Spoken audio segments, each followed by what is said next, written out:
Hello everyone, welcome to IS Toppers. This is the editorial analysis initiative and आज 16 दिसंबर 2020 का editorial है how should we view India's climate action.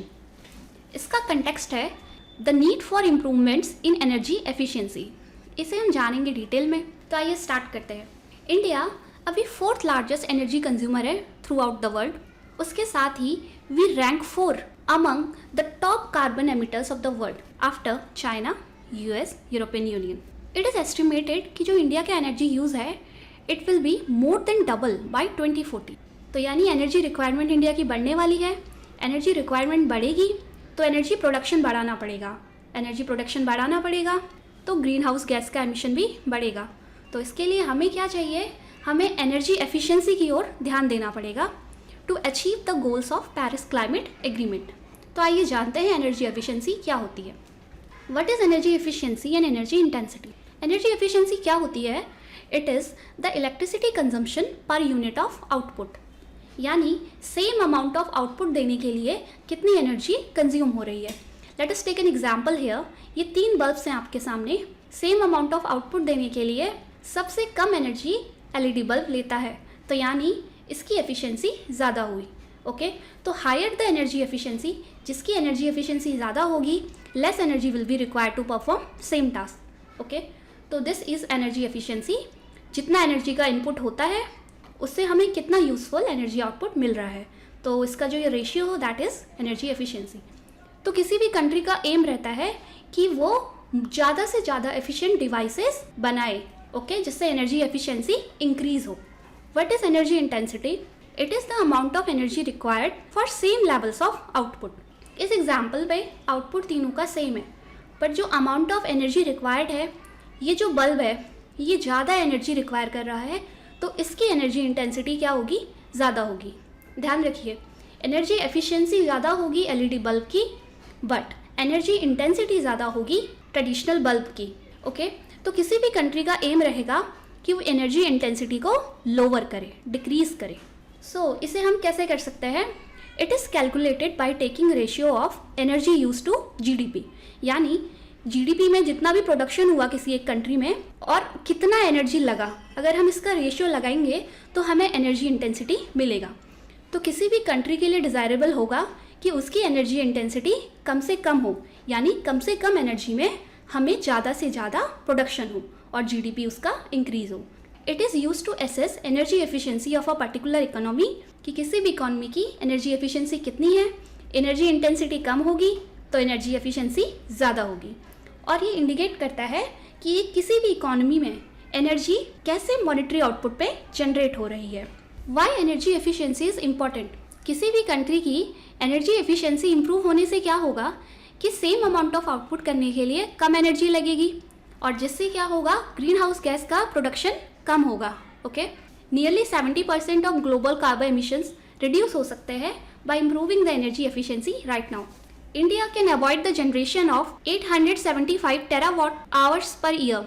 This is the amount of energy जो अभी हमारी waste हो रही है, तो हम इसे अवॉइड कर सकते हैं अगर हम अपनी एफिशिएंसी को बढ़ा लेते हैं, जिससे क्या होगा, कंट्री के $200 बिलियन पर ईयर तक सेव हो सकते हैं।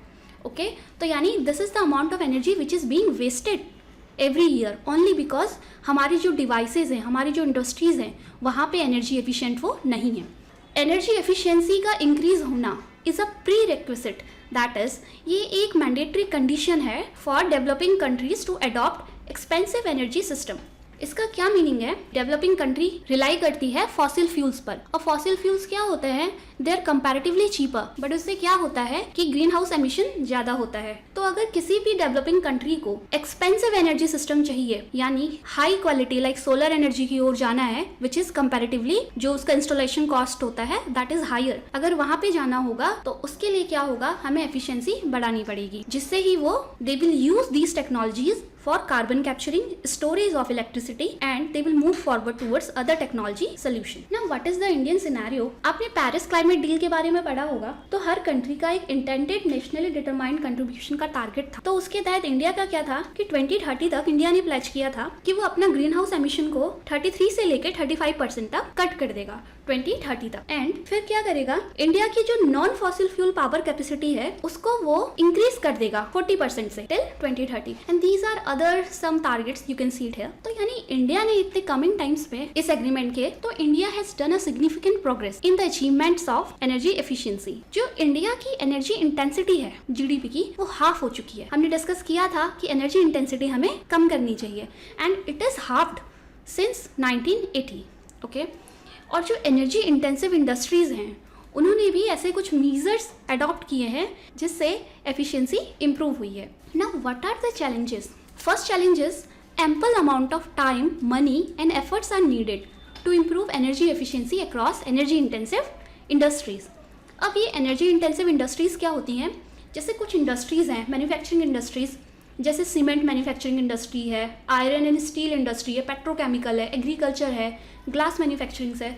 ये सब इंडस्ट्रीज़ में क्या होता है, एनर्जी रिक्वायरमेंट ज़्यादा होता है। ओके, तो इनकी अगर हमें, और इसमें अगर हमें एफिशिएंसी इंप्रूव करनी है तो हमें लार्ज स्केल इम्प्रूवमेंट करना पड़ेगा। ओके, तो उसके लिए टाइम, मनी और एफर्ट्स बहुत ज़्यादा चाहिए।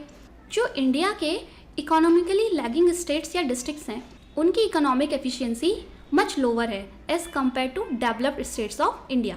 यानी हमें एक डिवाइड देखने को मिलता है थ्रू आउट इंडिया और एक स्लो पेस ऑफ कन्वर्जेंस है अक्रॉस स्टेट्स एंड डिस्ट्रिक्ट। यानी वही रीजनल डिवाइड हमें मिलता है कि convergent there are many divergent methods and divergent energy efficiency across Indian states and districts. Okay, तो ये भी एक चैलेंज है कि कैसे इनको सिमिलर पेस पे लाया जाए और एनर्जी एफिशिएंसी को बढ़ाया जाए। ओके, और एक और फैक्टर है जो उस आर्टिकल में था कि मोर इंडस्ट्रियलाइजेशन ऑफ इंडिया। जैसे कि इंडिया का इंडस्ट्रियलाइजेशन जैसे जैसे बढ़ रहा है तो क्या हो रहा है, special movements of manufacturing activity, यानी जो मैन्युफैक्चरिंग एक्टिविटी है जो पहले अर्बन एरिया तक कन्फाइन थी, अब वो धीरे धीरे बढ़ के रूरल एरियाज तक जा रही है।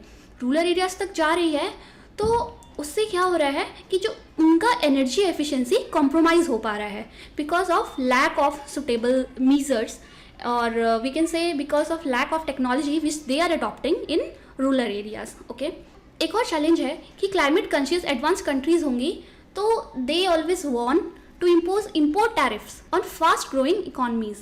okay, इंडिया में भी थ्रेट आता रहता है कि import tariffs because in their view we are polluting more, so we should pay that fine।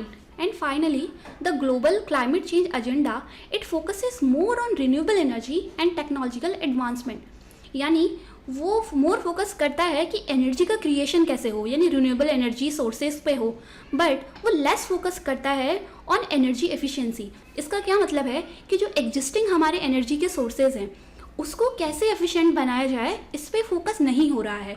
इस पर फोकस हुआ जा रहा है कि रिन्यूएबल एनर्जी इम्प्लाई करनी चाहिए और टेक्नोलॉजिकल एडवांसमेंट होना चाहिए, बट इन सब सोर्सेज से जो हमें एनर्जी मिलेगी अल्टीमेटली अगर वो एफिशिएंट नहीं होंगे तो उससे भी लॉस हमारा ही होगा। Now way forward for the energy intensive industries there should be some targets, set targets होने चाहिए इनकी क्वालिटी इम्प्रूव करने के लिए। ओके, और क्या हो सकता है, जो एनर्जी एफिशिएंसी मार्केट्स होती हैं उसको स्केल अप किया जा सकता है through the form of green mortgage, scaling of energy efficiency markets with the help of green mortgage, green bonds, tax incentives. Green mortgage क्या होता है कि जैसे अगर आप कोई लोन लेते हैं किसी ग्रीन बिल्डिंग के लिए, एनर्जी एफिशिएंट बिल्डिंग के लिए, तो बैंक्स क्या करते हैं, आपके लोन पर लोअर रेट ऑफ इंटरेस्ट से आपको लोन देते हैं, तो उसे हम बोलते हैं ग्रीन मॉर्टगेज। इससे क्या होता है, ग्रीन बिल्डिंग्स पे फोकस ज़्यादा जाएगा, दैट विल। सेकेंड है ग्रीन बॉन्ड्स। ग्रीन बॉन्ड्स क्या होते हैं, एक टाइप के बॉन्ड्स होते हैं जो इशूअर इशू करता है और जो उससे मनी, जो फंड रेज होता है उससे फाइनेंस होती हैं ग्रीन प्रोजेक्ट्स, जैसे renewable energy, clean transportation, responsible water management, etc. Okay, and there can be some additional interventions also, जैसे solar energy, star rating appliances का इंस्टॉलेशन हो सकता है, और जो भी आउटडेटेड अप्लाइंसेज हैं उसे रिप्लेस कर सकते हैं या फिर उनकी प्रॉपर मेंटेनेंस हो सकता है। स्मार्ट डिवाइसेस हम इंस्टॉल कर सकते हैं, और फर्दर क्या हो सकता है, जो भी इंडस्ट्रीज़ हैं वहाँ पे एनर्जी ऑडिट हो सकता है। In the end we can conclude that we need active participation of all the stakeholders with combined efforts to improve energy efficiency, India में ही नहीं वर्ल्ड में भी। ओके तो उससे क्या होगा, जब सारे स्टेक होल्डर्स, सारी ऑर्गेनाइजेशंस, कंट्रीज ग्लोबली जब टाई अप करेंगी and with in the country itself जब सब टाई अप करेंगे तो तभी क्या होगा, कार्बन एमिशंस हमारे रिड्यूस हो सकते हैं और उससे हमें क्या मिलेगा, एक हायर इकोनॉमिक ग्रोथ मिलेगा। फर्दर जो ये ग्लोबल प्रॉब्लम है of reducing carbon emission, this can not be solved without active participation of both India and US, जिन दो कंट्रीज के पास ह्यूज कोल रिजर्व्स हैं और वो यूज कर रहे हैं। The US India climate and energy relationship is critical to achieve the aim. तो finally we understood that India को आगे बढ़ना है to improve its energy efficiency and together we can move towards energy efficient world. I hope आपको ये editorial समझ आया होगा। तो that's all for today, thank you.